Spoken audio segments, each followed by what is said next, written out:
Thank you for that beautifully crazy intro. It's the best I've had.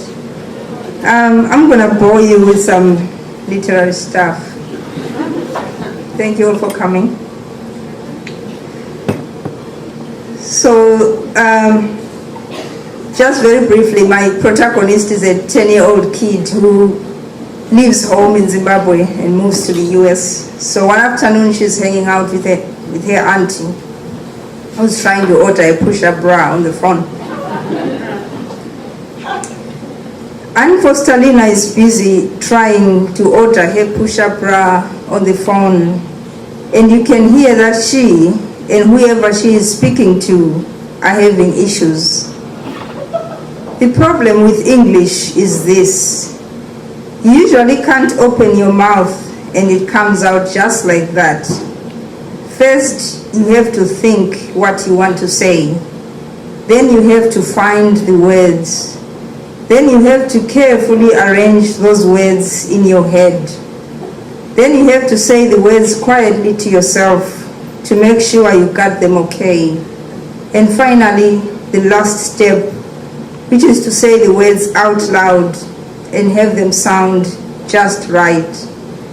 But then, because you have to do all this, when you get to the final step, something strange has happened to you and you speak the way a drunk walks. And because you are speaking like falling, it's as if you are an idiot, when the truth is that it's the language and the whole process that's messed up. And then the problem with those who speak just English is this: they usually don't know how to listen.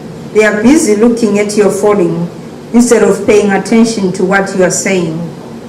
I have decided the best way to deal with it all is to sound American, and the TV has told me just how to do it. It's pretty easy.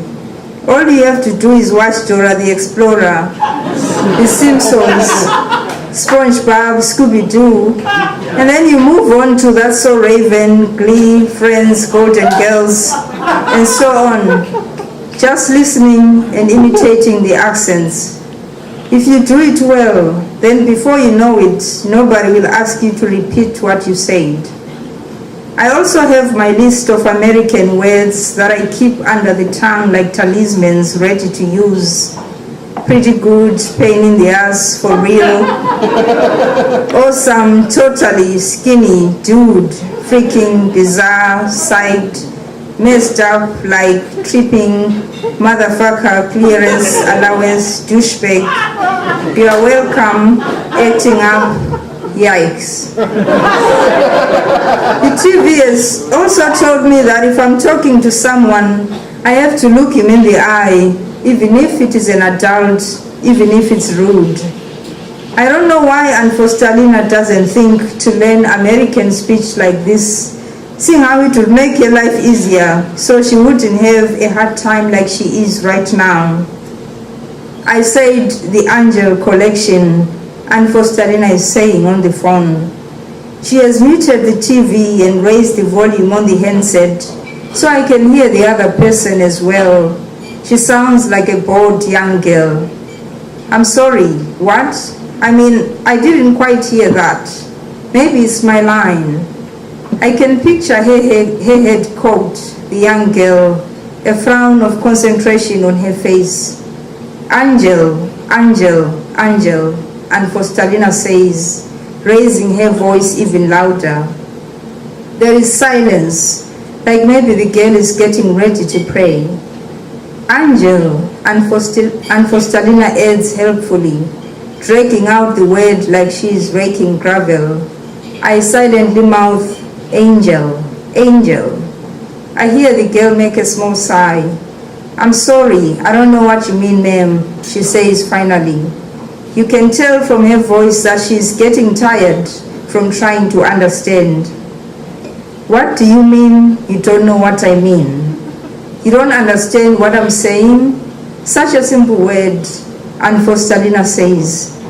She is speaking with her hands and head down, and I can tell from her knotted face that if the girl doesn't get it soon, it's not going to be good.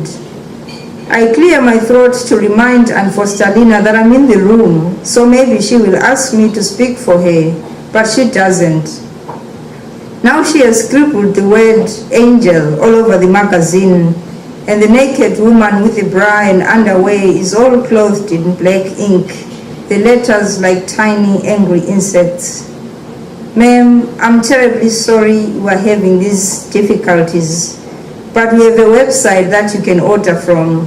The girl on the phone says, her voice suddenly lifting.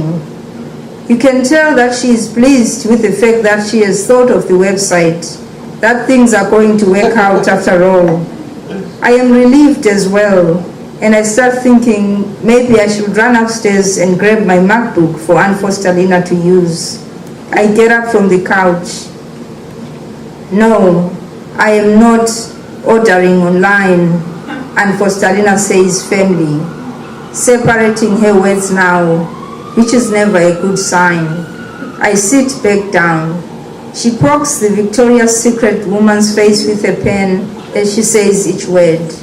I am not ordering online. I am speaking in English, so as far as I'm concerned, maybe you can spell it. Now the girl sounds like she is getting annoyed, like maybe she is saying some serious insults inside her head that she can't say out loud. Now you want me to spell it, Aunt Faustalina says. She looks at me like she can't believe what she's hearing, but I look away at the TV. The woman is gone. There's a new one sitting on an exercise ball. I'm waiting for Aunt Faustalina to tell the girl on the phone off, because that's what she sounds like she's getting ready to do. But something changes her mind and she sits up and starts to spell. It's A, Aunt Faustalina says. Her voice is a bit calmer. She has written the letter on the magazine as if to be sure. Okay, A as in April? No, not April. A as in Annas. It's a different sound. N as in no. G as in God. E as in it. L as in Libya. There you go. Angel, angel, angel, Aunt Faustalina says. There is a brief silence, like maybe the girl is considering what she has written, and then she says, oh, you mean angel? Yes, angel. That's what I was trying to tell you all this time. I want a red one, Aunt Faustalina says, rolling her R, the sound of it like something is vibrating inside her mouth, and I promise myself I'll never ever sound like that. When Aunt Faustalina gets off the phone with the Victoria's Secret lady, she dials a number that must be busy because she quickly hangs up. She immediately dials another, and she has to hold for a little while before I hear her leave a message in our language for the other person to call her back. I know the reason Aunt Faustalina is calling is that she needs to tell the Victoria's Secret story to someone in our language, because this is what you must do in America whenever something like this happens. You have to tell it to someone who knows what you mean, who will understand exactly what you say, and that it is not your fault but the other person's. Someone who knows that English is like a huge iron door and you are always losing the keys. After leaving her message, Aunt Faustalina just sits there as if something important is happening inside her and she's waiting for it to come out, kneel in front of her and announce that it's finished, and can it please go attend to other business. She also has this look. I have seen it many times before, but I still don't know whether to call it pain or anger or sadness, or whether it has a name. I am careful not to meet her eye as she puts her card back in her purse and then gets up, walks downstairs to the basement and slams the door shut behind her. I know that she will turn on the lights as she descends the creaking stairway, that she will take small measured steps like there is something down there that she dreads, that when she gets to the bottom, she will stand in front of the mirror that covers one wall and look at her reflection. I know that she won't be looking at her thinness, but at her mouth. I know that she will stand there and start the conversation all over and say out loud, in careful English, all the things that she meant to say, that she should have said to the girl on the phone, but did not because she could not find the words at the time.